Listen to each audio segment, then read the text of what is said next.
I absolutely loved Harry Potter and the Chamber of Secrets for the PC. It was everything that 7-year-old Dratini could have asked for. It was bright, it was magical, and most importantly, there was a buttload of exploring to be done. From the moment you started up the game, there were treasure chests to unlock, there were holes in the wall to discover, there were buttons to press, there were statues to harass, the list goes on. Every new dungeon in the game was exciting not only because you got to advance the plot, which was true, but because of the fact that you had no idea what you were going to find around the next corner, from magical jelly beans to collectible trading cards that could boost your available health. Yes, the wizard card mechanic is basically the heart container from Zelda.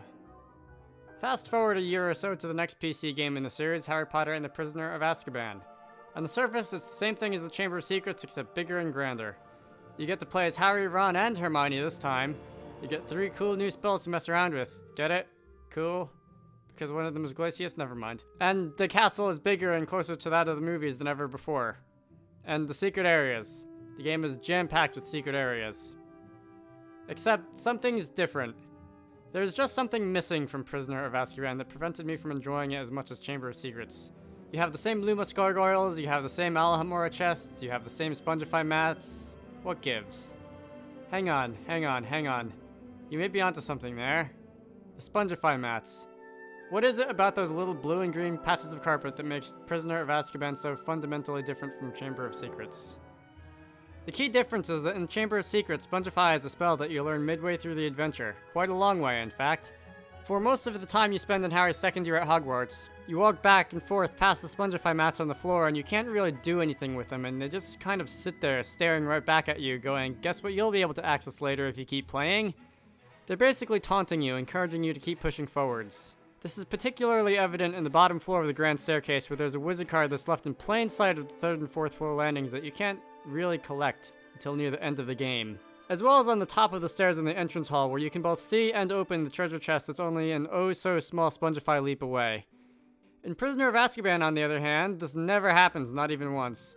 As soon as you finish the Carpe Retractum challenge and you have access to the castle interior, and later when the castle grounds is opened up, you have access to every secret area immediately.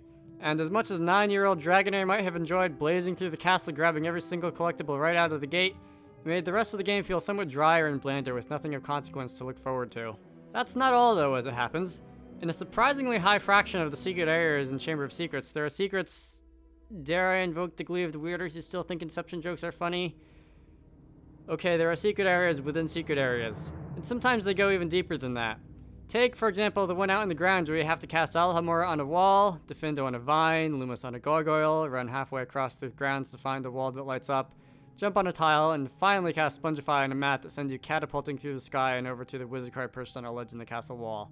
Or the place in the 4th floor where you have to cast Alhamora on a wall, Scourge on a wad of ectoplasm, Defendo on a rope, and finally Spongify on a mat to trampoline your way over the entire grand staircase into the secret room. I could go on, but hopefully you get the point. My point is, this is another way that the game has been leading you on and making your I can't wait until I've learned this spell so I can come back here later instincts start to tingle. And again, partially a consequence of the aforementioned fact that you do not get to use any of the new spells you learn in Prisoner of Azkaban to explore the castle or the grounds. By the way, seriously, how awesome would it be if you got to fly a miniature dragon through the grand staircase rafters to light a torch? Anyway, this is not an element that Prisoner of Azkaban gets to take advantage of. As I said earlier, all of the secret areas are available right from the start, with no need to leave prematurely and come back later. And I really think both the initial fun and replay value of the game suffers because of this. Finally, the elephant in the room that I'm so tactfully avoiding is that this concept has a name. It's called Metroidvania. I'm not going to go into any more detail than that, partially because I've never played Metroid or Castlevania, don't shoot me. But if you want to know more, or if you want to see more good examples of it in practice, just go on Google and search for Metroidvania. TVTropes in particular has a fairly excellent page on it. I find it fascinating stuff and I love it. Anyway, I'm not going to go on any longer, so I'm going to end it off here. My name is Dragonite, and I hope you fellow Harry Potter fans out there enjoyed this closer look at what exactly made Harry Potter and the Chamber of Secrets for the PC so uniquely special. I will see you all later.